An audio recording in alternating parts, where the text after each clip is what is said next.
함께 기도하겠습니다. 참 좋으신 우리 아버지 하나님 감사합니다. 저희들을 영원한 당신의 자녀들로 삼아주신 하나님의 은혜에 사랑에 감사드립니다. 우리 모두가 그로 인하여서 생명 얻고 영원한 아버지의 나라에서 살 것을 소망하며 오늘도 주께서 허락하신 이 땅에서의 삶을 성실히 살아갈 수 있도록 축복해 주신 하나님께 감사드립니다. 요한계시록의 말씀을 오늘 함께 나눌 때 주의 성령이 각 영혼 위에 함께 임하여 주시기를 원하오며 예수님의 이름으로 기도드립니다. 아멘. 자, 요한계시록 말씀 나눕니다. 오늘 요한계시록 강의 164번째 시간으로요. 요한계시록 22장에 있는 말씀 중에서 오늘은 6절 이하에 있는 말씀을 보겠습니다. 지난 시간에 우리가 말씀 나눈 대로 요한계시록 22장을 세 번에 걸쳐서 나누어서 우리가 말씀을 나누기로 했었죠.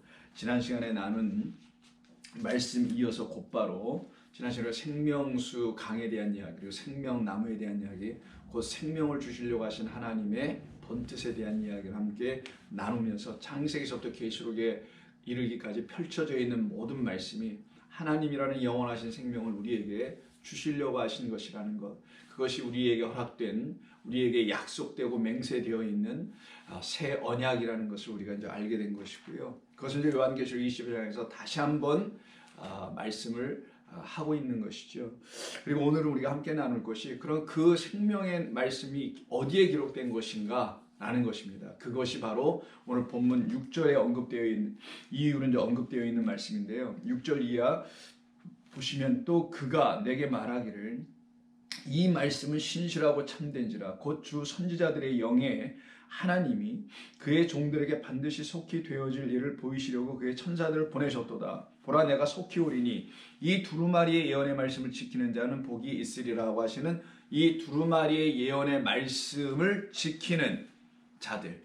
그래서 여기서 우리가 이제 알게 되는 것은 그 생명을 우리에게 주시기로 맹세하시고 약속하시고 그 약속의 언약의 중보자로 그리스도께서 우리에게 그리스도 우리에게 보내시기까지 하신 그 하나님의 말씀이 어디에 기록됐다고 하냐면 바로 두루마리에 기록됐다고 합니다. 그래서 우리가 오늘 함께 나눌 말씀은 두루마리의 예언의 말씀이에요.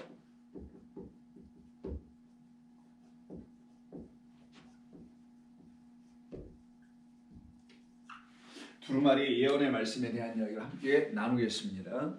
자, 이 말씀들은 먼저 6절 보시면 신실하고 참되도라고 되어 있어요. 그때 신실하다 피스토스, 참되다 알레티노스. 이게 이제 믿음과 진리라는 것이죠.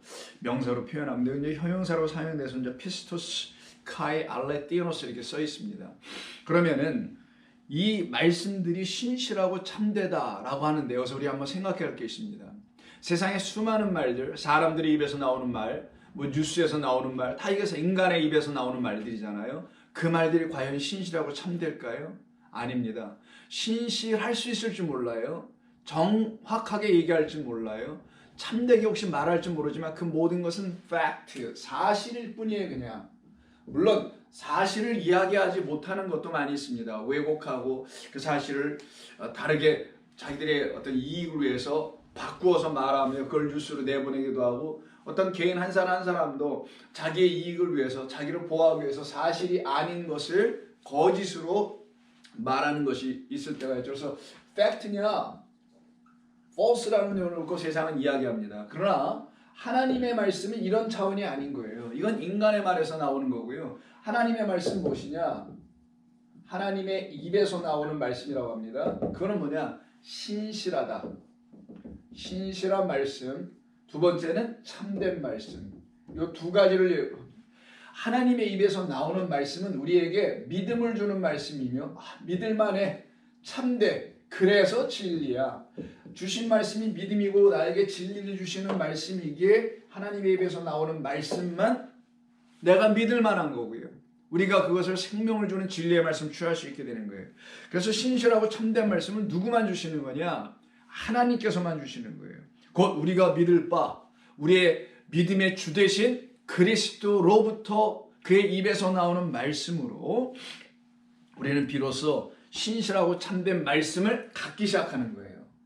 이건 굉장히 중요한 겁니다. 여러분들의 믿음의 여정 삶에서 여러분들에게 참되고 신실한 말씀이라는 것을 담고 있는 성경, 성경 자체가 참되고 신실한 말씀이라기보다는 그걸 막 아무나 읽으면 참되고 신실한 말씀을 읽을까요? 아니잖아요. 그래서 성경이라는 문자 자체가 참되고 신실한 말을 주는 게 아니라 그 말씀, 성경이라는 하나님의 율법이라는 말씀, 계명이라는 말씀이 우리에게 참된 믿음과 진리를 주기 위해서는 그리스도로 말미암아 이 말씀이 들려질 때야만이, 그분만이 누구예요? 우리의 믿음이고 진리고 신실하시며 참되신 하나님의 아들이시기 때문에 그러는 거예요. 그래서 주께로부터 듣지 아니하면 우리는 참된 말씀을 가질 수가 없어요. 그래서 계시록 19장 11절 한번 보세요. 이미 앞에서 나눴던 거지만 19장 11절 보면 이런 말씀이 있죠. 그리스도에 대한 말씀을 하는 겁니다. 또 내가 하늘이 열린 것을 보니 보라 백마와 그것을 탄 자가 있으니 그 이름은 충실과 진실이라 그가 공의로 심판하며 싸우더라 라는 말씀이 있습니다. 그가 공의로 심판하며 싸우면 되죠. 근데 그의 이름이 있어요. 그리스도의 이름. 이게 이제 그리스도를 설명하려고 하는 것인데요. 그리스도의 이름을 신실과 뭐라고 했어요? 충신과 신실이라고 했죠. 우선 또 이 충실한 말을 썼는데요. 충신, 뭐 충실이냐 신이냐? 충신이군요. 충신, 믿을 신자를 썼으니까 아마 그런 거겠죠. 충신과 그리고 진실이다 이렇게 썼어요. 이 말이 사실 똑같은 말이에요. 아니, 한 장 차이를 놓고 몇 장 되지도 않는 차이를 놓고 앞부분 19장 11절에서는 이렇게 말하고 22장 6절에서는 이렇게 번역을 했단 말이에요. 그러니까 우리라는 사람들이 성경을 읽을 때 이 말은 뭐고 또 이 말은 뭐 서로 다른 건가? 라고 하여 서로 연결을 못 지게 되잖아요. 여기 지금 19장 11절은 그리스도에 대한 얘기를 하는 거예요. 그리스도는 누구시냐? 충신하신 분이고 진실하신 분이야 이렇게 썼으니 이게 잘 이해가 안 돼요. 충성스러우신 분이야? 뭐야 어떤 분이야? 아니라는 거예요. 그게 아니라 신실함과 참되다는 말과 똑같은 페스티스 그리고 알레티노스의 명사 알레테이아가 써있는 것뿐입니다. 그럼 무엇이냐? 하나님의 입에서 나오신 진리의 말씀인 그리스도만이 우리가 믿을 바 참된 믿음의 말씀과 그 믿음의 말씀을 우리에게 들려주시게 하는 진리를 들려주시는 유일한 분이시다. 그래서 그의 이름을 그리스도 곧 충신 진실이라고 좀 쓴 거예요. 근데 이게 다 같은 피스토스 그리고 카이 알레티노스예요.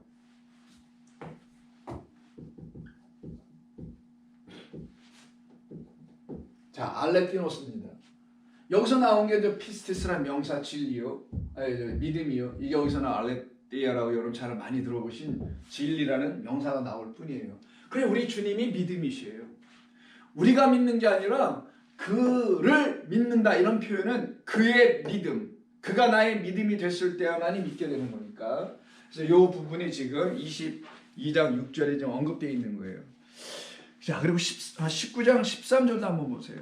그리고는 여기서 끝나잖아요. 또 그가 피 뿌린 옷을 입었는데 그의 이름은 하나님의 말씀이라고 되어 있어요. 하나님의 입에서 나온 말씀으로만 너희가 살리라. 떡으로 사는 것이 아니요 하나님의 입에서 나오는 말씀이 우리에게 진짜 떡임을 알아야 된다는 걸 우리 주님께서 마귀의 시험에서 그 마귀에게 가르쳐 주신 거잖아요. 그러면 하나님의 입에서 나온 게 말씀이에요. 그래서 그 말씀이 무엇이냐? 그리스도라는 거예요. 그래서 그의 옷에 피 뿌린 옷에 보니 이름이 그리스도요. 그리스도를 설명해 준 게 피스토스하고 알레티노스라는 신실과 참된 충신과 진실이라는 우리에게 주시는 믿음과 진리라는 거예요. 그 믿음과 진리만을 주시는 그리스도의 말씀만이 진짜 하나님의 말씀이다라는 거예요. 자, 그러면 성경과 하나님의 말씀 무슨 차이가 있느냐? 이런 용어부터 잘 이해하셔야 돼요. 성경, 여러분 다 성경 갖고 계십니다. 이 성경 혹은 율법이라고 하고 계명이라고 하고 뭐 여기 다 기록된 모든 것, 이것과 하나님의 말씀 무슨 관계가 있는 거냐? 이 모든 기록된 이 모든 하나님의 말씀이라고 우리가 알고 있는 이것은 성경이에요. 이건 문자로 기록된 거예요. 근데 이 문자로 기록된 거를 내가 그냥 읽어버리면, 한 인간이 그냥 읽어버리면 그것이 나에게 믿음과 진리를 못 줘요. 그런데 자기가 믿어야 될 것 같아. 내가 진리를 가져야 될 것 같아. 그래서 억지로 막 믿으려고 그래. 억지로 진리를 가졌다고 생각을 해. 그러기 때문에 그들이 하나님의 말씀을 갖지 못하게 되는 거예요. 그럼 어떻게 되냐? 성경이라는 하나님의 말씀을 갖고 있는 성경, 성경이라는 것 안에 하나님의 말씀이 있다라는 거예요. 이 하나님의 말씀을 믿음과 진리를 주는 말씀이라고 하는 거예요. 요 안에 있는 거예요. 요게 성경이에요. 그럼 성경이라는 건 뭘 안으로 갖고 있느냐? 하나님의 말씀을 갖고 있다는 거예요. 이게 안에 거. 요걸 다른 말로 복음이라고도 하는 거예요. 이 겉에 것을 율법이라고도 하는 거고요. 여러분 많이 들으셨는데 아실 테니까. 그럼 우리는 성경을 읽을 때 우리의 힘과 눈과 생각을 읽는 게 아니라 그리스도라는 하나님의 입에서 나오신 영으로, 입에서 나오는 걸 영이라고 그래. 하나님에서 나온 것. 그 영으로, 하나님의 성령으로만 성경이라는 율법을 우리가 읽어낼 때에, 읽기 시작할 때 우리에게 하나님의 말씀을 이룰 때 율법이 이제는 복음으로 들려지는 거예요. 그때 내용을 보니 나에게 참된 믿음을 주시며 나에게 진리를 주시는 그런 말씀으로 들려져. 그때 그거를 하나님의 말씀이라고 하는 거예요. 그것을 갖다가 우리가 들어야 될 건 여기 있는 거예요. 여기. 이 밖에 있는 건 누구나 다 있는 거예요. 그래서 두루마리에 안팎으로 기록됐다고 하는 말씀이 있잖아요. 밖에 것은 누구나 읽어요. 성경은 누구나 읽는 거예요. 학자도 읽고 뭐 예수 믿는 사람도 읽고 안 믿는 사람들도 읽고 다 읽을 수는 있어요. 그러나 그 말씀이 그들에게 참되고 온전한 말씀이라는 믿음과 진리를 주는 말씀이 되느냐 안 되느냐는 우리에게 우리의 힘으로 되는 게 아니라 오직 그리스도로 말미암아 되는 것입니다. 그래서 이와 같이 그 옷에 하나님의 말씀이라고 써져 있는 이 옷을, 그리스도가 입고 계신 그 옷을 이제 누가 입는 거냐? 우리 성도들이 입는 거예요. 그 옷을 다시 입게 되는 거예요. 우리 갈아입는 거예요. 옛날에는 우리 밖에 성경이라는 옷, 기독교라는 옷만 입고 살아갔던 우리들이었는데 이제는 그리스도라는 하나님의 말씀, 곧 나에게 믿음과 진리와 복음, 생명을 주는 말씀으로 다시 옷을 입는 거예요. 이걸 그리스도를 입는다. 그리스도로 옷 입는다라고 하는 거예요. 자, 갈라디아서 한번 보세요. 갈라디아서 3장. 전에 뭐 한 걸 내가 복습해보죠. 27절. 누구든지 그리스도와 합하기 위하여, 즉 그리스도와 합한다는 건 그리스도의 말씀, 그 말씀이 되기 위하여라는 거예요. 하나님의 말씀이 되기 위하여, 이런 말입니다. 세례를 받은 자는 그리스도로 옷 입었느니라 하죠. 원래 그리스도로 아니고 그리스도를 옷 입었다. 그리스도는 누구다? 하나님의 말씀이다. 하나님의 말씀을 옷으로 입었다. 그럼 옷 입었다가 뭐냐고. 갈라디아서 3장 27절에서 옷은 뭐예요? 여러분이 누군지 아는 거예요. 근데 이게 피 뿌린 옷이라고 그러나요? 우리는 피 뿌린 옷을 입은 거예요. 피, 생명 주시기 위해서 하나님의 어린 양으로 오신 그분을 옷 입고 있는 것. 그게 바로 우리의 뭐예요? 새로운 new identity. 자, 아이덴티티죠 이게. 우리의 진짜 아이덴티티, 우리의 새로운 정체성. 좀 잘 써야지. 제가 글씨를 빨리 쓰다 보니까. 새로운 정체성이에요. 내가 누구인지를, 여러분 자신이 누구인지를 보여주는 것이 옷입니다. 옷을 이렇게 입고 있으면, 여기가 좀 추워가지고 제가 오늘 잠바를 입고 있는데 바로 그렇게 보여지잖아요. 아, 옷을 두껍게 입었구나, 추운가 보다, 뭐 이렇게.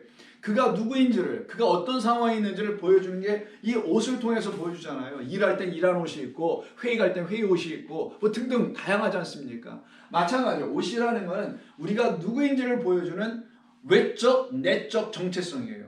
세상에서는 외적인 정체성만 보여주는 것이지만 우리 예수 믿는 사람들에게는 그 생명의 주 말씀을 안으로 갖고 있다는 걸 알려주려고 겉으로 옷을 입는 거예요. 이걸 갖다가 세례받는다고 하는 거예요.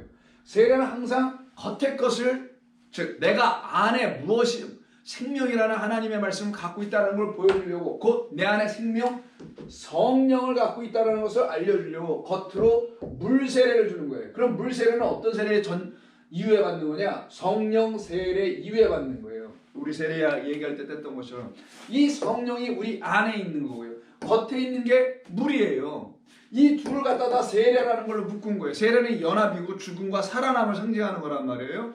그래서 우리는 다 안으로 영을 갖고 있고 겉으로는 거듭나 있음을 보여줘서 그리스도로 내가 거듭났지 다른 이로 거듭나지 않았다는 걸 알려주려고 그리스도라는 하나님의 말씀으로 옷 입고 있는 자들이다. 이것이 여러분들입니다. 그래서 그들을 놓고 하나님의 말씀들이라고 하는 거예요. 자, 로마서 13장 14절도 한번 보세요. 바울이 계속 쓴 거니까.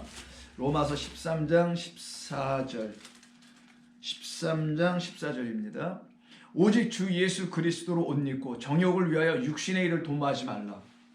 이제 더 이상 육을 지향하지 않게 되는 거예요. 그리스도로 옷 입으면 항상 성령이니까 영을 지향하게 됐어요. 영은 하나님의 입에서 나오는 말씀이라는 그리스도의 영이에요. 이것을 지향하는 삶을 계속 살아가게 됩니다. 그럼 그들은 하나님의 말씀을 읽을 때, 즉 성경을 읽을 때 그 안에 있는 영, 하나님의 말씀을 만나려고 해요. 그 말씀이 그들에게 믿음과 진리를 줘서 살려내는 하나님의 말씀이어서 그들이 이제는 살아난, 거듭난 새 생명을 가진 New Creation, New Identity를 갖게 되는 거예요. 이게 저와 여러분들의 아이덴티티여야 되는 겁니다. 그래서 이 하나님의 말씀이라는 옷을 성도들이 딱 입고 있는, 그러므로 성도들을 하나님의 신실하고 참된 말씀들이라고 하는 거예요. 그래서 19장 8절과 9절을 보세요. 다시 요한계시록 19장 8절과 9절을 보시면은 그에게 빛나고 깨끗한 세마포 옷을 입도록 허락하셨으니, 이걸 그리스도께서 우리 신랑이 우리에게 주시는 신부들이 입는 옷입니다. 이 세마포 옷은 성도들의 옳은 행실이로다. 천사가 내게 말하기를 기록하라. 어린 양의 혼인잔치에 청혼을 받은 이 신부들은 복이 있도다 하고 또 내게 말하되 이들은 하나님의 참된 말씀들이다. 그래서 저와 여러분들이 누구인지를 분명하게 알려주는 거죠. 하나님의 참된 말씀들이다 우리는. 그래서 우리는 그런 말씀으로 이 세상에서 빛으로 살아가는 주의 자녀들이다라는 걸 분명히 알려주는 겁니다. 그래서 이 신실하고 참된 말씀을 우리로 하여금 만나고 그리고 갖게 하여 주시려고 영원하신 아버지 하나님께서는 다음과 같은 일을 하셨음을 지금도 무언가를 계속해서 하고 계심을 오늘 본문이 증거해 주는 거예요. 그때 그 무언가 계속 하신다라는 것이 본문 6절에서 말씀합니다. 또 그가 내게 말하기를 이 말은 신실하고 참된지라 주 곧 선지자들의 영의 하나님이 그의 종들에게 반드시 속히 되어질 일을 보이시려고 그 천사들을 보내셨도다는 요 말 안에 우리 하나님께서 계속 지금도 무언가를 하고 계신다는 그 내용이 있어요. 그게 뭐냐? 반드시 속히 이루어지도록 되어 있는 것이에요. 그 일을 이루시려고 그의 종들을 보내주시는 거고, 그 종들을 통하여 그 속히 되어질 일들을 우리에게 보여주신다고 하는 거예요. 누구를 통해서 하냐? 본문을 보니까 선지자들의 영의 하나님 이렇게 되어 있죠. 하나님 이 말은 무슨 뜻이냐면 선지자들의 영들인데 원래는 선지자 한 사람 선지자들에게 당신의 영을 부어주셔서 그들로 하여금 아버지 하나님께서 이 땅의 백성들에게 보여주시고 나타내시고 뜻을 알려주시려고 하는 것이 무엇인지를 그들을 통해서 알게 해주신다는 걸 말합니다. 그래서 선지자들 모두가 결국은 하나님의 영으로 하나님의 말씀을 전하는 사자들이라는 걸 말하는 거예요. 그래서 여기 그의 천사들을 보내셨다라는 이 천사들과 하나님의 영을 갖고 있는 선지자들은 같은 동격의 말인 거예요. 서로 다른 말이 아닌 겁니다. 그래서 선지자들 각각에게 부어주신 당신의 영들이 곧 당신의 말씀을 전해주는 사자들인 것이고요. 이들을 통해서 속히 되어질 일들이 무엇인지를 우리에게 보여주시는 거예요. 그래서 성도들은 하나님의 영을 갖고 있는 선지자들을 통해서 하나님의 말씀이 들추어질 때마다 그와 같은 성령으로 세례를 받은 자들은 깨달아 알아듣고 화답하며 동의하며 감사하며 기뻐하게 되는 겁니다. 그래서 계시록 1장 시작하는 데서부터요 이 말씀이 시작됩니다. 1장 1절을 보세요. 예수 그리스도의 계시라 이는 하나님이 그에게 주사 반드시 속히 일어날 일들이라고서 다시 얘기하잖아요. 아니 처음부터 얘기하셨다니까. 요한계시록 1장 22장 마지막에서 다시 반복하는 거고요. 그래서 그의 종들에게 보이시려고, 즉 우리들에게 보여 알려주시려고 그의 천사를 그 종 요한에게 보내어 알게 하신 것이라. 요한과 같은 우리에게 아버지 하나님께서 하고 계신 일이 무엇인지를 하나님의 영을 갖고 있는 선지자들을 통하여 역사 속에서 계속 보내셨고 지금도 보내고 계시고, 그래서 그들을 통해서 하나님이 하시는 일, 우리에게 일어나야 할 일이에요. 그건 동시에 하나님이 하시는 일, 곧 우리에게 일어나야 될 일, 우리 안에서 열매 맺어야 될 일이에요. 깨달아 알아듣는 걸 열매 맺는다고 하는 거예요. 그래서 그게 그런 일이었구나. 하나님께서 하시는 모든 일들은 그런 것이었구나. 이렇게 깨달아 알아듣게 해주는 일, 이 일을 나타내 보여주려고 그의 천사들, 여기서도 천사가 나오죠. 1장 1절에서. 그럼 이 천사들은 곧 하나님의 영을 갖고 있는 선지자들. 그래서 천사 앙겔로스라는 것은 말 그대로 말라큐니까 하나님의 말씀의 사자들을 말하는 것이죠. 그래서 1장 3절을 보시면은요, 이런 말씀합니다.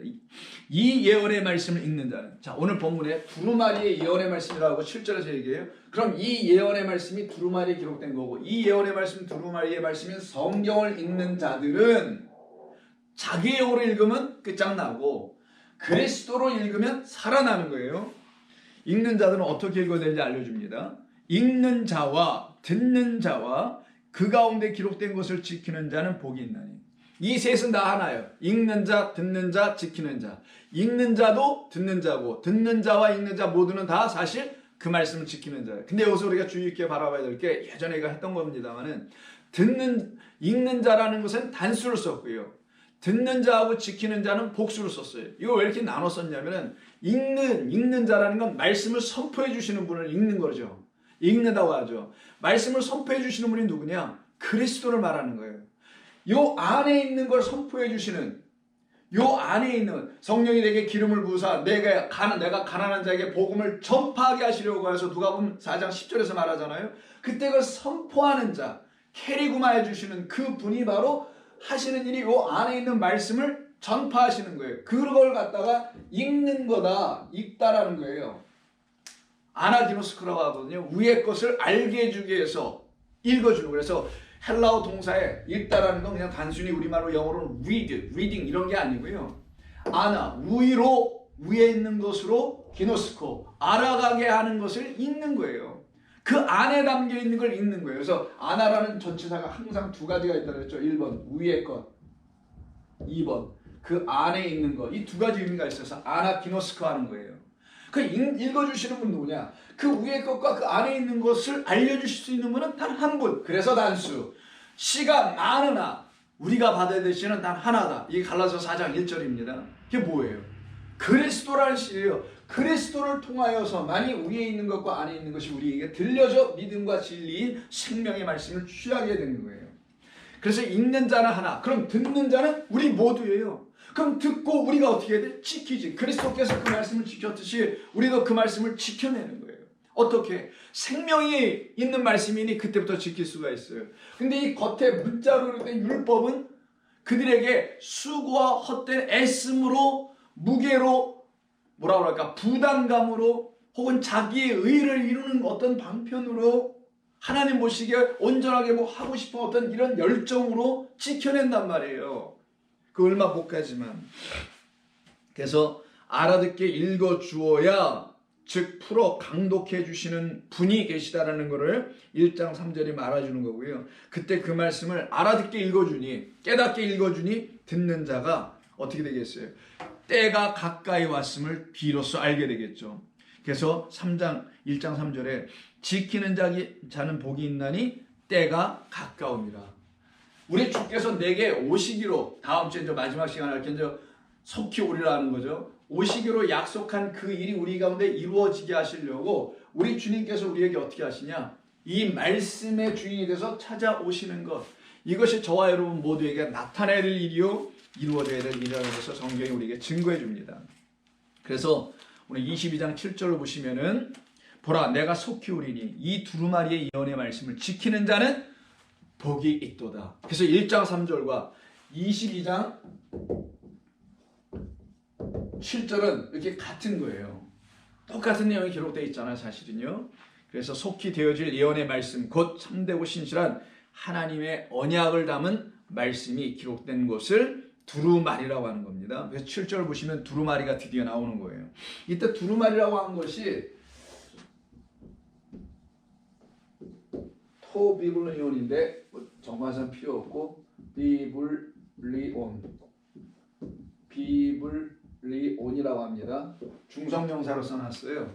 자, 비블리온이라는데 여기서 나온 게 여러분 잘 아시는, 여러분 우리가 바이블이라고 하는 거, 비블레 라틴어로는 바이블이라는 이 성경이라고 하는 게 나오죠. 우리는 이걸 성경이라고 그러니까 성자를 하면 홀리가 붙어야 되는 거고, 그냥 요 바이블이라고 말하는 건 사실은 비블레, 라틴어 비블레라는 단어에서 나오는 건데, 이 단어가 책이에요. 그러면 요 비블리온이 뭐냐? 사실은 책입니다. 그런데 책은 이렇게 된 게 책이죠. 한 장 한 장 이렇게 뭐라고 하지? 이렇게 묶어서 이렇게 만든 거죠, 낱장으로. 근데 오늘 본문에서는 두루마리라고 하죠. 두루마리는 한 장이 쫙 펼쳐진 걸 이렇게 말아놓은 걸 두루마리라고 하잖아요. 그래서 성경에서는 지금 두루마리와 책을 같이 혼용해서 막 쓰고 있습니다. 본래는 두루마리라는 단어가 따로 있어요. 히브리서에 딱 한 번 나옵니다. 그리고는 책이라는 것은 이 비블리온을 책이라고 번역해야 되는 게 맞는 거예요. 근데 성경에서는 그냥 비블리온을 책이라고도 하고 두루마리로 양쪽으로 다 이렇게 번역을 했더라고요. 뭐 괜찮습니다. 예를 들어서 누가복음 4장 한번 보세요.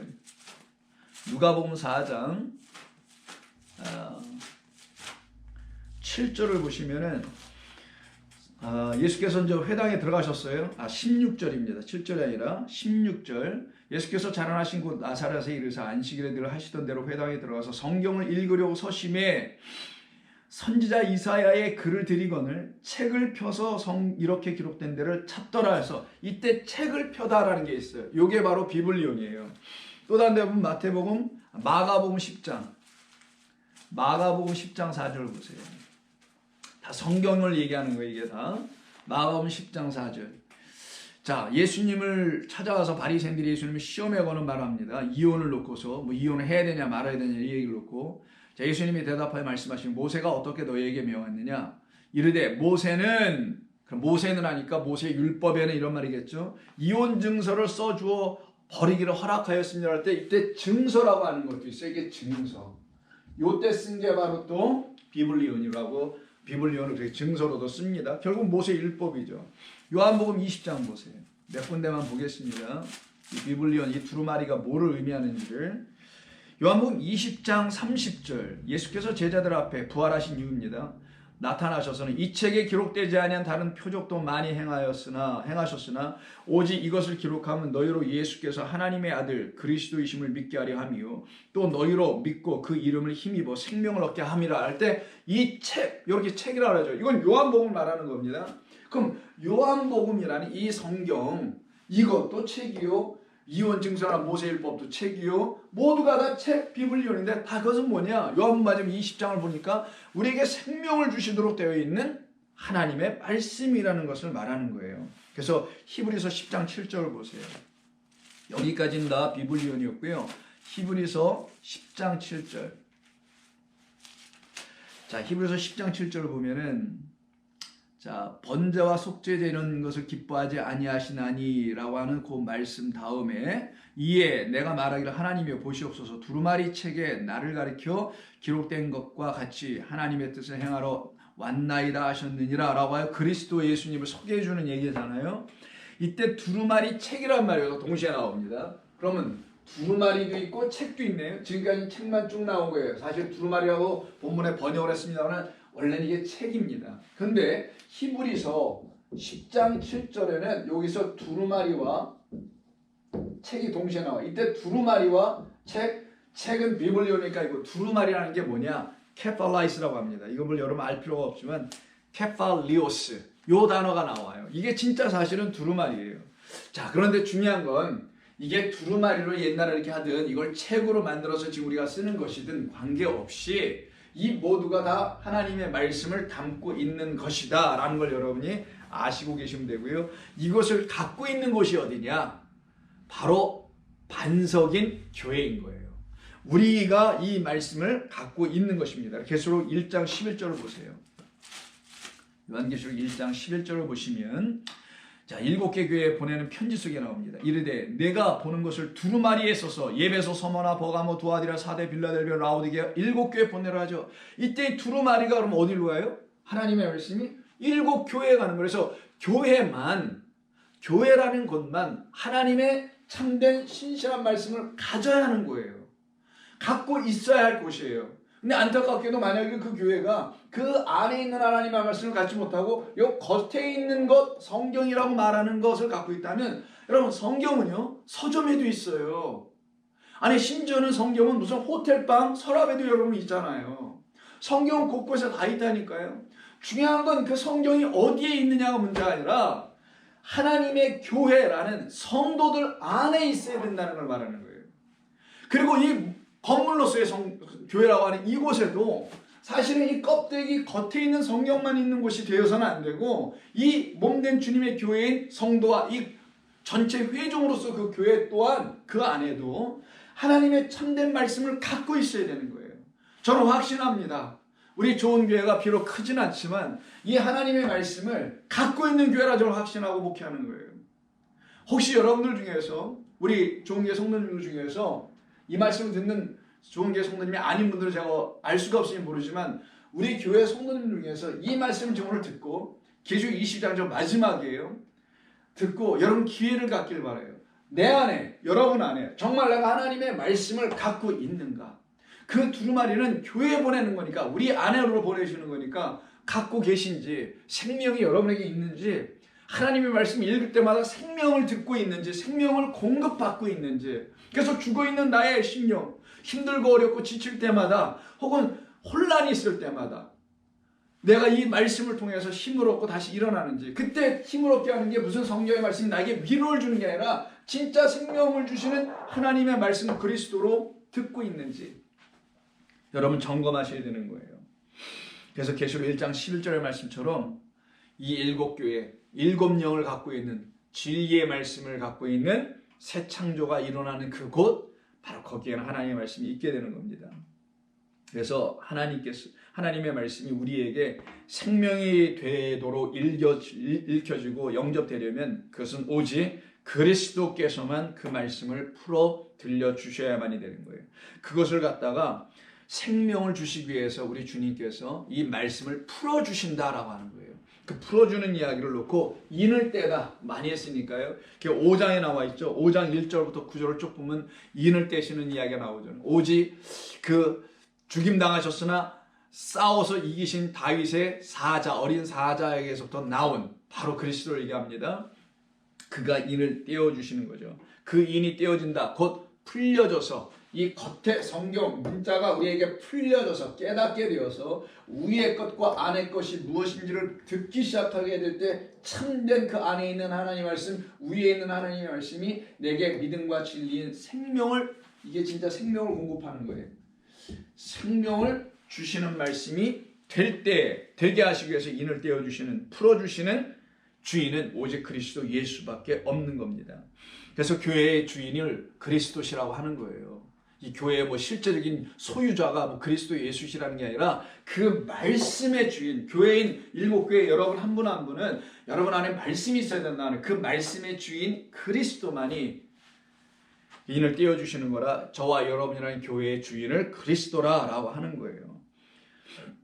교회 싸움박질하고 이상한 교회들 많잖아요. 그럴 때 교회의 주인이 그리스도지 장로나 목사가 주인이 아니다. 이런 우스꽝스러운 얘기를 이루게 하려고 그런 걸 풀어내라고 그리스도가 교회의 주인이란 말이 아닌 걸 여러분 잘 아시고 생각하기 바랍니다. 그래서 첫 인이 떼어지면 어떤 일이 벌어지냐? 즉 인이 떼어진다는 하나님의 말씀이 풀어지면 어떻게 되냐? 하늘이 떠나가는 거예요. 첫째 하늘과 첫째 땅이 떠나가는 거예요. 곧 우리가 보고 있었던 이 겉의 것, 우리가 보고 있는 이 겉의 것, 보이는 거 이거밖에 없어요. 이걸 첫째 하늘과 첫째 땅이라고 그걸 갖다가 문자로 그릴 땐 율법 성경이라고 하는 거예요. 이것이 풀려지니 다 말려 떠나가는 거예요. 그래서 이 밖의 것이, 색깔을 좀 바꿔볼까요? 이 밖의 것이 전부 다 떠나가는 거예요. 이게 전부 다. 그래서 이 알맹이만 딱 드러나기 시작하는 거예요. 이게 들추어지다, 이걸 계시되다라고 하는 거예요. 하나님의 말씀은 그 어린아이들에게, 아버지가 절대적으로 필요한 어린아이들에게 계시되는 것이라 해서 말씀하는 이유가 다 그런 데서 기록되는 겁니다. 그래서 이것이 떠나가기 시작하는 거예요. 그래서 두루마리도 다시 말려져 버리는 거예요. 그래서 두루마리가 이렇게 묶여 있잖아요. 인으로 있다게 쫙 펼쳐지죠. 펼쳐서 읽어나가요. 읽어나갈수록 또 어떻게 해요? 한쪽으로 쫙 펼쳐진 거 읽어나가니까 말려질 거 아니에요. 두루마리 상상해 보세요. 말려지죠. 그래서 읽혀지고 깨달아지면 말려져 나가는 거예요. 이 책에 한 장씩 넘어가듯이 마찬가지로 읽혀지면 말려지는 거예요. 그래서 읽혀진다라는 거는 읽어주시는 분을 통해서 듣게 되고 깨닫게 되는 거죠. 깨달을 때마다 한 장씩 넘어가고 말려져 나가죠. 그래서 하늘이 말려져 떠나간다라는 표현을 그때 쓰는 거예요. 그럼 하늘과 두루마리를 동격, 일치시켜서는 지금 비유와 은유로 설명하는 거죠. 하늘이 모르게 떠나간다는 그런 얘기가 아니라 저 하늘이라는 하나님의 말씀을 주시는 그 위에 있는 것이 이제 내게 깨달아 알려지니 이 눈에 보이는 모든 것들, 눈에 보이는 말씀들이 하나하나 다 감겨나가는 거예요. 아, 깨달았어. 다음 장 계속 말려져가. 계속 다 말려지면 어떻게 해요? 그 두루마리가 겉의 것은 떠나가고 그것이 우리에게 남겨진 그 안의 것만 우리가 소유하는 거예요. 그걸 갖다가 우리의 참된 소유라고 하는 거예요. 그것을 여러분들이 가져야 되는 거예요. 이 요한계시록을 끝내는 이 시점에서 여러분들이 그 믿음의 지금 여정이 어디에서 어떤 방향으로 가고 있는지 잘 한번 살펴보시길 바랍니다. 그래서 두루마리가 다시 말려지고 감겨져서 떠나가는 거예요. 요한계시록 6장을 보세요. 요한계시록 6장에서 그래서 이 말씀 인이 떼어지는 게 6장이거든요. 여러분 아시다시피 그때 6장 14절 한번 보세요. 14절. 자, 하늘은 두루마리가 말리는 것 같이 떠나가고, 이게 인이 떼어질 때 하늘이 검어지고 막 이러잖아요. 하늘은 두루마리가 말려지는 것처럼 떠나가고, 이런 말들이 그냥 나오는 게 아니라 다 이유 때문에 그러는 거예요. 하나님 말씀이 인이 떼어지니 풀려지니 읽혀지기 시작해. 그래서 깨달아져가. 그럼 말려져. 그럼 보이는 첫째 하늘과 첫째 땅 첫 번째 약속, 그 영원한 약속을 담은 이것이 떠나가지고 그것이 남겨놓는 진짜 새 언약, 둘째 것이 우리에게 드러나기 시작하는 건데, 그걸 갖다가 이 안에 있는 하나님의 말씀이라고 하는 것입니다. 10장도 그래서 이제 그 사람들의 손에 있었던 그 펼쳐져 있는, 인이 떼어졌으니까 펼쳐져 있을 거 아니에요. 그래서 안 오이고 펼쳐지고 떼어지게 된 그 두루마리, 곧 풀려진 그 말씀을 이제 우리가 비로소 취할 수 있게 되는 거예요. 그거 갖다가 먹는다. 왜? 양식이니까. 항상 하나님의 말씀 우리에게 양식으로 주잖아요. 어떤 양식? 영원한 생명을 주기 위한 양식. 그래서 그걸 안으로 먹는 것을 놓고 10장에서 이런 말씀을 쓴 겁니다. 10장 다 읽을 수는 없고 8절 이하부터, 하늘에서 나서 내게 들리던 음성이 내게 말하여 이르기를, 내가 가서 바다와 땅을 밟고 서 있는 천사의 손에 펴놓인, 이때 그리스도를 말하는 거예요. 천사를. 두루마리를 가지라 하기로 내가 천사에게 나가 그 작은 두루마리를 달라 한즉 천사가 이르되 갖다 먹어버리라. 이때 작은 것은 밖에 있는 것과 비교시키려고 하는 거예요. 크게 보이는 드러나는 것 말고 그 안에 감춰진, 그래서 작아서 안 보이는 거, 겨자씨처럼 그 안에 있는 작은 두루마리, 진리를 담은 그것을 갖다 먹어라. 두루마리를 가지라 하기로 내가 천사에게 나가 작은 두루마리를 달라 한즉 천사가 이르되 갖다 먹어버리라. 네 배에서는 쓰나 입에서는 꿀같이 달리라. 내가 천사의 손에서 작은 두루마리를 갖다 먹어버리니 내 입에는 꿀같이 다나 먹은 후에는 내 배에서 쓰게 되더라. 그가 내게 말하기를 내가 많은 백성과 나라와 방언과 임금에게 다시 예언하여 하리라. 이게 왜 쓰고 단지는 예전에 다 했으니까 다시 하지 말기로 하고요. 결국 이걸 먹었더니 어떻게 돼요? 예언의 말씀이 된대요. 그래서 오늘 여기에 지금 두루마리의 예언의 말씀이 나오는 거예요. 이 두루마리 어떤 두루마리예요? 펼쳐진 두루마리예요. 인이 떼어진 펼쳐진 풀려진 말씀 먹으니 그것이 나에게 예언의 말씀이 되네. 노스트라다무스 그런 사람들이 말하는 그런 미래에 대한 예언, 예측, 그런 말씀이 아니라 알아듣지 못한 하늘의 방언을 알아들어야 예언할 거 아니냐고요. 예언한다는 건 하나님의 영으로 내가 말을 하는 걸 예언이라고 하는 거잖아요. 하나님의 말씀이 처음엔 전부 다 이게 밖에 있는 그 문자 기록된 말씀이 알아듣지도 못하는 방언의 말씀들이에요. 방언을 우리가 읽고 말하고 있었던 거예요. 그게 서로 읽고 말해도 한국말로 하든 영어로 하든 뭘 하든 서로 못 알아듣고 있었던 거예요. 왜? 이게 방언이니까. 풀려지지 않은 상태는 걸 다 방언이라고 하는 거예요. 근데 이거를 통역을 해주신 분이 오네. 주의 성령으로 오신 그리스도께서 이 안에 있는 말씀으로 들려주시려니 이 밖에 거 방언을 통역해 주시는 거예요. 그걸 통역으로 풀어 듣게 해주는 거예요. 그럼 그것을 들었을 때 그들이 비로소 그게 그런 말이야 라고 알아듣게 할 수 있는 말로 다시 말을 해. 그걸 갖다가 예언이라는 거예요. 그래서 고린도전서 14장에는 은사에 대한 이야기를 할 때 방언과 방언 통역과 그리고 마지막에 뭐예요? 예언이다. 그 예언의 말씀을 다 들으니 하나님의 사랑의 이야기가 들려지는 거예요. 이것이요 저와 여러분들에게 이루어져 나가야 되는 겁니다. 이거 갖다가 성경 뭐라고 하냐? 주의 영이 임한 이후에 하게 되는 새 방언이라고 하는 거예요. 새 방언. 그래서 예언과 새 방언은 같은 말이에요. 그럼 새 방언은 뭐냐? 여기가 새 방언이에요. 요 밖에 거는 진짜 방언이고 이건 알아듣지 못하는 거고 여기는 알아듣는 거예요. 새 방언, 하나님의 말씀, 깨달은 말씀, 풀려진 말씀. 그래서 여러분에게 생명을 주고 확신을 주는 말씀, 소망 가운데 거하며 주와 함께 동행하는 삶을 살아내게 하는 말씀, 이것을 계속 공급해 주시겠다는 뜻을 담고 있는 겁니다. 그래서 마가복음 16장 마지막 장이죠. 자, 지금 시간이 걸리더라도 어차피 이거는 듣는 분들만 듣는 거니까 상관없이 할 테니까 한번 들어보세요. 좀 길어져도 이해해 주시고, 뭐 이해를 요청할 건 아닙니다만은 16장 17절이에요. 믿는 자들에게는 이런 표적이 따르니 곧 그들이 내 이름으로 귀신을 쫓아내며 그리고 뭐예요? 새 방언을 말한다라는 말이 나오는 거예요. 어떤 학자들은 마가복음 16장 몇 절이야? 14절 이후부터인가, 뭐 12절 이후부터인가, 여기는 9절 이후부터라 하나, 거기는 편집 과정에서 있지도 않은 얘기를 더 써 넣은 것이다 라고 또 얘기하는 분들이 있다는데, 그분들은 그럼 써 넣어져 있는 것이 그럼 써 편집돼서 누가 후대에 더 추가한 것이기 때문에 성경으로 보지 않고 취하자나 해석하지 않겠다라는 거예요? 뭐예요 도대체? 그럼 이 성경 전체가 편집인데 그럼 어떤 걸 해석하고 어떤 건 편집 안 된 거로 또 못 보고 안 할 겁니까? 우습지도 않은 얘기를 하는 거죠. 그게 다 왜 그러는 거냐면은 자기 학식 때문에 그러는 거예요. 인간의 그 잘나 빠지도 못한 거 몇 개 알지도 못하는 그런 학식, 그런 걸 가지고. 안타깝죠. 여러분, 그런 분들한테 걸리지 말아야 합니다. 하나님의 영으로 보내진 선지자들이 따로 있어요. 그들은 그런 학문을 통해서 배우는 게 아니에요. 꼭 기억하시고, 제가 다 그런 학문의 세계에서 경험해봤기 때문에 하는 얘기니까 근거 없이 얘기하는 거 아니니까 이렇게 아시기 바랍니다. 고린도전서 그래서 14장 한번 보세요. 이건 본문에 뭐 보고 가야 되겠죠.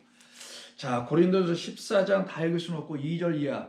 방언을 말하는 자는 사람에게 하지 아니하고 하나님께 하나니 이는 알아듣는 자가 없고 영으로 비밀을 말함이라. 이때 방언은 새 방언을 말하는 겁니다. 그때는 하나님과 그 하나님이라는 영원한 말씀과 교제하고 있는 거예요. 근데 그 하나님의 말씀을 방언만 계속한다면은 겉에 이 성경을 읽고 있는 사람들에게는 이게 알 수가 없지 않느냐. 그럼 이거를 풀려진 새 방언으로 읽어야지. 그럼 방언을 통역해 줘야 된다는 말이 나오게 되겠죠. 그래서 영으로 그 비밀을 말하는 것이니, 영으로 그 비밀을 말하고 있는 실제적인 내용, 영으로만 들을 수 있는 그 내용을 알려주기 위해서 뭘 해야 되냐? 예언을 하라 이렇게 나오는 거라서. 그럼 예언은 뭐냐? 이 안에 있는, 밖에 있는 이 방언이나 하나님의 문자로 있던 말씀을 이제 알아들을 수 있도록 영으로 말하여 풀어내는 것. 즉 그리스도라는 영으로 인입되어져 열려지는 것. 그래서 이 안에 있는 게 이게 열려지니 안에 있는 게 드러나는 것. 이걸 갖다가 예언이라고 하는 거예요. 무슨 미래에 예언하는 게 아니라 알아들을 수 있는 말로 우리에게 소망을 주는 것을 말합니다. 이것이 우리에게 일어나야 되는 거예요. 그래서 두루마리 예언의 말씀이라고 하는 것이고요. 이때 하나님의 말씀에 그 두루마리 혹은 책은 생명의 말씀, 생명의 두루마리, 생명의 책이 되는 겁니다. 그래서 13장, 요한계시록 13장 8절 한번 보세요. 요한계시록 13장 8절. 죽임을 당한 어린 양의 생명책에 창세후로 이름이 기록되지 못하고 이 땅에 사는 자들은 다 짐승에게 경배하게 되더라. 그래서 생명책 비블리온이 나오는 거예요. 이 두루마리가 그들에게 펼쳐져서 새 방언, 곧 깨달아 알려지게 되는 영으로 풀려진 그런 예언의 말씀으로 들려질 때야만이 그것이 그들에게 생명을 주는 책이 되는 거예요. 그래서 우리는 성경책에서 어디로 넘어가야 되는 거냐? 생명책으로 넘어가야 되는 거예요. 잘 기억해 두세요. 우리는 성경책을 가지고 생명책으로 넘어가야 되는 거예요. 성경이 여러분들에게 이 두루마리가 생명을 주는 말씀이 돼야지 더 이상 이 말씀을 성경을 성경이라 부르지 않고 Holy Bible 뭐 이런 거룩한 성경 이렇게 읽지 않고 생명을 주는 책으로 읽어야 되는 거예요. 그래서 생명책, The Book of Life가 되는 거예요. Holy Bible이 아니라. 그래서 생명책이 되는 거고 17장 8절도 한번 볼까요? 17장 8절. 내가 본 짐승은 전에 있었다가 지금은 없으나 장차 무정예로부터 올라와 멸망으로 들어갈 자니 땅에 사는 자들로서 창세 이후로 그 이름이 생명책에 기록되지 못한 자들이다. 항상 그들은 이 생명책에 기록되지 못한다. 이 말은 성경책이 그들에게 생명을 주지 못하고 있기 때문인 거죠. 그들이 성경을 뭐 거부하고 뭐 갖다 버리고 태우고 이렇게 눈에 드러나는 그런 이상한 짓을 꼭 해야만이 생명책에 들어가지 못하는 이런 자들이 아니라 여기 다 이 믿는 자들을 얘기하는 거예요. 교회 안을 얘기하고 성전 안에 있는 사람들 얘기하는 거니까 음료가 지배하는 그 바벨론 큰 성에 대한 얘기를 하는 거잖아요. 그 안에 있는 자들 다 성경 갖고 있어. 홀리 바이블을 말 홀리 하면서 거룩하다라고 성경을 갖고 있단 말이에요. 그런데 그것이 그들에게 풀려지지 않으면 생명 못 줘.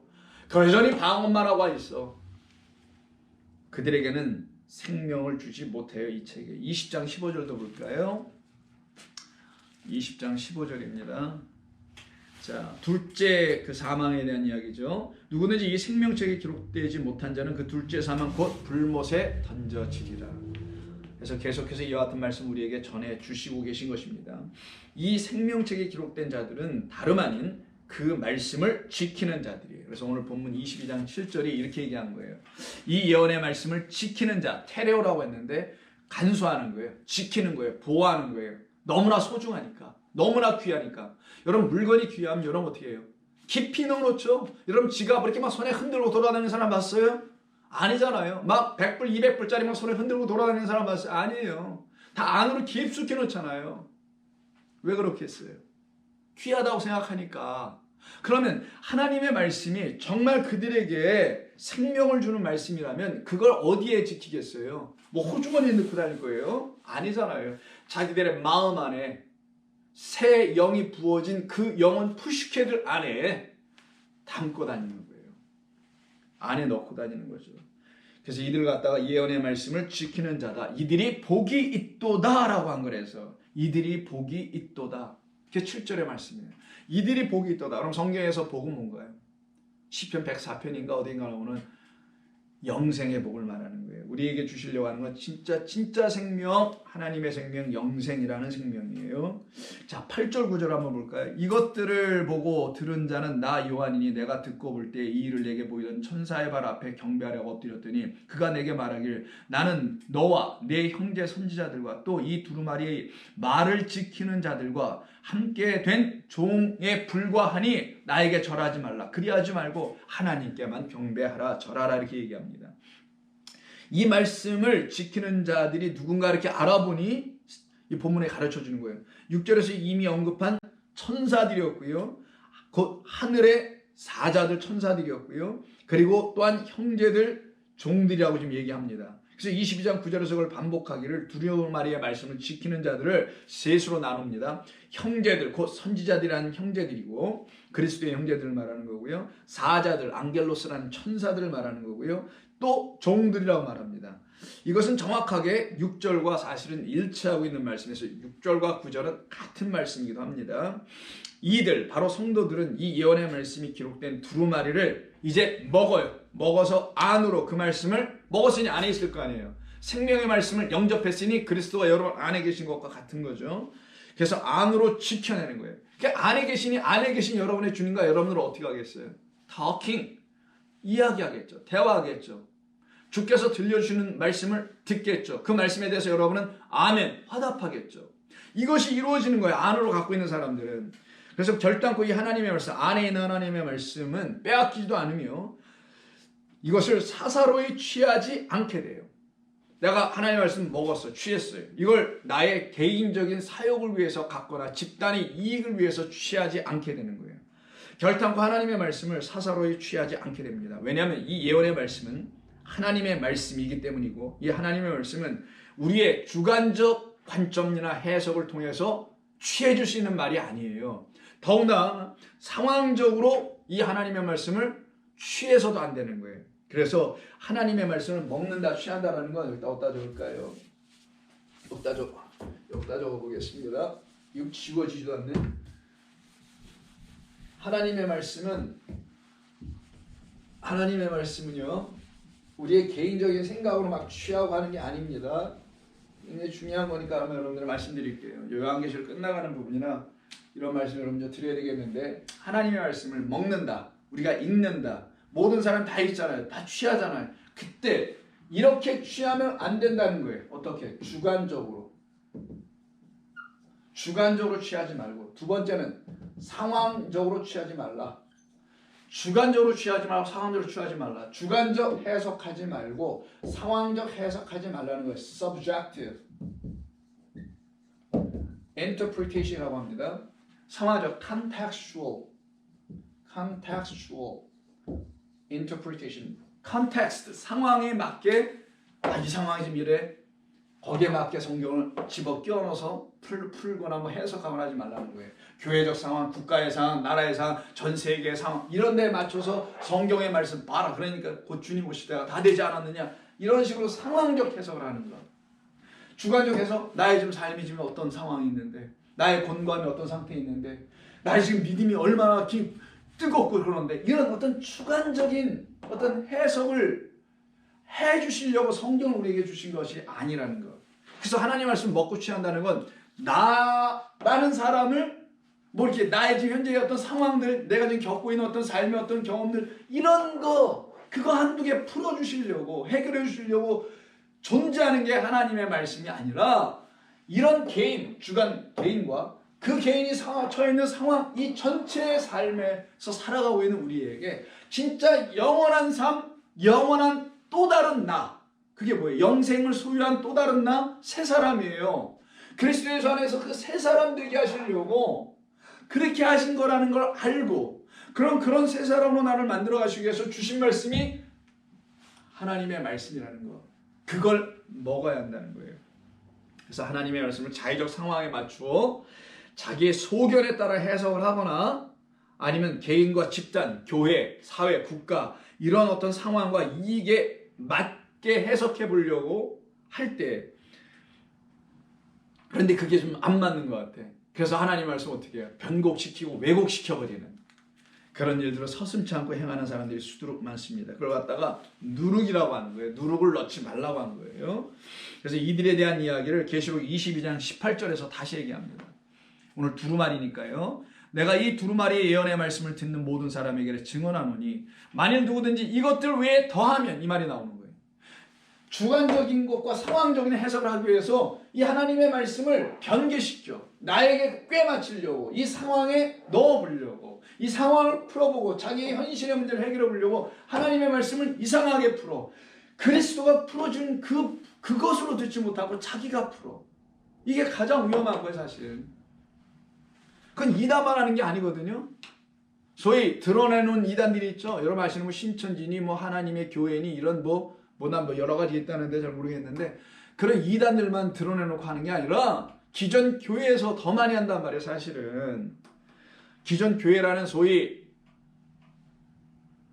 뭐 간판을 걸고 있으니까 다 안전하고 괜찮고 저기 가면 이상한 말은 하지 않고 하나님의 온전한 말씀을 들을 수 있을까 해서 뭐 장로교, 감리교, 성결교 뭐 등등 침례교 이렇게 그런 간판이 있는 데는 이렇게 잘 골라서 다녀야 돼. 이러면 되는 겁니까? 아니에요 그런 거. 주관적인 것과 상황적인 것에 맞춰서 해석하는 경우들이 너무나 많다는 걸 여러분 꼭 아셔야 합니다. 성경을 자의적, 자기 개인의 소견에 따라 막 해석하는 게 것을 놓고 자기의 누구 바리새인과 사두개인과 헤롯의 누룩을 주의하라 조심하라 하신 말씀이 그 뜻이에요. 그래서 18절과 19절이 그 얘기를 하는 겁니다. 그래서 이 두루마리 예언의 말씀을 19절 말씀에서 제하여 버리면 그 말씀에서 자기의 뜻대로 보니까 이거 아닌 것 같아 이거 빼. 성령 하나를 찢어야 되겠죠. 어떻게 보면은 이건 좀 이상해 뭔 말인지 모르겠어 넘어가자요. 이런 식으로 제하여 버리면 하나님이 이 두루마리에 기록된 생명나무와 거룩한 성의 참여함을 허락하지 않으신다. 이 말씀은 우리에게 생명을 주시는 건데 그 거룩한 아버지의 나라에 들어가게 하는 것인데 그곳에서 참여를 못해. 들어갈 수가 없는 거예요. 그래서 여기서 더하면이라고 했어요. 더하면. 제하여 버리고 어떤 것을 자기 생각으로 더하면 이게 더한다고 되어 있는데 이때 더한다라는 말이 에피티뎀입니다. 티뎀이는 뭐 갖다 놓는 거예요. 근데 에피는 그 위에다가 하나님의 말씀이 기록된 이 1.1도 가감할 수 없는 이 말씀 위에다가 자기의 생각들을 올려놓는 것. 주관적이고 상황적인 것들을 갖다 올려놔서 봐라 우리의 이런 문제를 하나님께서 이렇게 풀어주시는 것 아니냐. 그래서 진리와 은혜의 말씀 위에다가 자기의 생각과 교회의 전통, 장로들의 유전 등등 신학 이런 것들을 올려놓는 것. 이걸 갖다가 마태복음 5장 18절에서 뭐라 합니까? 1.1핵도 가감할 수 없는 것이고 나는 그 1.1핵을 너희들이 패하고 있는데 나는 그것을 온전케 하러 온 하나님의 아들이라고 우리 주님이 선포해버린 거예요. 정면 도전한 겁니다. 사사기 21장 25절 사사기의 마지막 장 마지막 절이 뭐래요? 그 땅에 왕이 없으므로 사람들이 자기 소견대로 행하고 결정하고 판단하여 실행하고 살아왔었죠. 이 상태로 빠져들어가는 거예요. 바로 이와 같은 자들에게 임하게 될 것을 22장 오늘 본문 18절에서 그들에게 재앙을 더하실 것이다. 그들에게 재앙을 더 부어준다는 거예요. 오늘 우리가 이 재앙에서 벗어나도록 하게 하신 것이 요한계시록 3중 재앙의 이야기잖아요. 인의 재앙, 나팔 재앙, 대접 재앙이잖아요. 근데 이 인의 재앙의 이야기를 듣고 내게서 그 인이 그리스도에 의해서 풀려져야만이 내가 그 인의 재앙 받지 않고 그 인의 재앙을 통하여 인이 풀려짐으로 통하여 그 안에 있는 말씀이 내게 선포돼. 요 말씀이 선포돼. 누가복음 4장 10절처럼 내가 이 말씀을 선포하라 했잖아. 가난한 자들에게 복음을 선포하라. 그것이 나에게 나팔로 빵빵빵빵 선포가 돼야 되는데 선포가 안 되면 나팔 재앙 받는 거예요. 마지막 대전부예요. 이것이 선포가 되니 내게 하나님의 영 성령이 임하네. 그걸 갖다가 기름을 담은 7 촛대에 그 기름을 담은 그 대접이 하나씩 땅에 쏟아져 부어지는 거잖아요. 그런데 그래서 내게 부어져야 될 하나님의 영 성령이라는 기름이 부어져야 되는데 그것이 안 된다라는 거예요. 그럼 어떻게 되냐? 이들 재앙받는 사람들은 이 3중 재앙 다 받는 거예요. 인과 나팔 대접을. 인이 안 떼어지고 나팔이 들려지지 않고 대접이 부어지지 않는 거예요. 인, 말씀이 풀려지지 않고 대접, 말씀이 들려지지 않아 선포가 안 되니까. 세 번째, 그 말씀이 선포돼야 내 안에 하나님의 영 그리스도 영이 충만히 임하는 거예요. 할렐루야. 이것이 믿음의 사람들입니다. 그 재앙 피하지 못하는 거예요. 그래서 재앙을 제거하시기 위해서 말씀 주셨는데도 불구하고 그 말씀이 이 말씀 전체인데 이것을 자기들의 주관적 상황에 맞춰서 해석하다 보니 이 겉에 있는 게 계속 그들에겐 방언밖에 안 되는 거예요. 이 방언이 풀려 새 방언 하나님의 말씀으로 들려져야 하는데 여러분 우리는 그럴 수 없습니다. 그래서 여러분 이 3중 재앙을 우리는 피하게 하시려고 우리에게 이 말씀을 전해준 것을 여러분 알고서 더 이상의 재앙이 있지 않도록 하나님 말씀을 함부로 취하고 먹고 그래서 아무렇게나 내뱉는 사람 돼서는 안 됩니다. 19절 이 19절의 말씀 예언의 말씀에서 그 어느 하나라도 제거하게 되는 자들은 누구든지 하나님께서 그들을 제거해 버리실 것이다. 어디로부터요? 그들에게 주시기로 하신 하나님의 기업, 다른 말로는 분깃, 메로스라고 합니다. 근데 이걸 갖다 참여함이라고 번역을 했더라고요. 19절에서는 좋아요. 참여함. 그러니까 하나님의 나라의 그 상급 기업에 참여함. 참여한다는 건 참여는 티켓 가져가야 될 거 아니에요. 그걸 분깃, 아들됨이 되는 거예요. 분깃, 곧 유산, 상속은 아들에게만 주는 거니까 그리스도로 우리가 하나님의 아들 양자 됐음이 확인된 사람. 맞아, 나 이제 하나님의 아들이야. 자녀야라고 확인된 그들에게만 분깃, 참여라고 번역했지만 그것을 누리고 갖게 되는 거예요. 그래서 분깃은 자녀들에게만 주시도록 상속과 유산으로 주시는 것이에요. 그럼 자녀들에게 주시는 상속이 뭐라고 그랬죠? 영생을 얻으려면 무엇을 해야 합니까? 할 때 영생을 얻는 게 아니라 영생을 상속받으려면 무엇을 해야 합니까? 라고 와서 예수님께 묻는 사람들이 있었잖아요. 그때 내가 하나님의 자녀였더라면 너는 이미 상속받았을 거라는 게 우리 예수님의 답이에요. 근데 우리는 예수님 직접 그렇게 말씀하지 않으시고 비유로 설명해 주셨죠. 바로 그와 마찬가지로 우리가 하나님의 자녀라는 것을 알려주신 하나님의 말씀을 들어 자녀됨에 대한 권세와 확신, 혈통으로 육정으로 낳는 것이 아니라 하나님께로 다시 이 안에 있는 말씀으로 다시 거듭난 사람들을 자녀라고 합니다. 그 자녀들에게는 뭐가 있냐? 분깃, 유산, 상속받을 게 있어요. 그걸 뭐라고 하냐? 아버지가 아들에게 넘겨주고 싶은 최고의 상속, 유산은 뭐예요? 생명입니다. 생명처럼 귀히 여기는 생명의 아들이니 그 아들에게 당신의 생명을 다 부어주고 싶은 거죠. 그게 십자가에서 나타난 하나님의 은혜와 의로다라고 하는 거예요. 그래서 십자가는 우리에게 생명을 주시는 하나님을 완전히 들춰내준 하나님의 마지막 최후 승리입니다. 우리를 향하신 하나님의 최고의 선물이었던 거예요. 그래서 본문 19절에서 생명나무와 거룩한 성에 참여하게 되는 그 분깃 기업을 그들은 갖지 못하게 된다. 그럼 우리는 가져야 한다는 것이에요.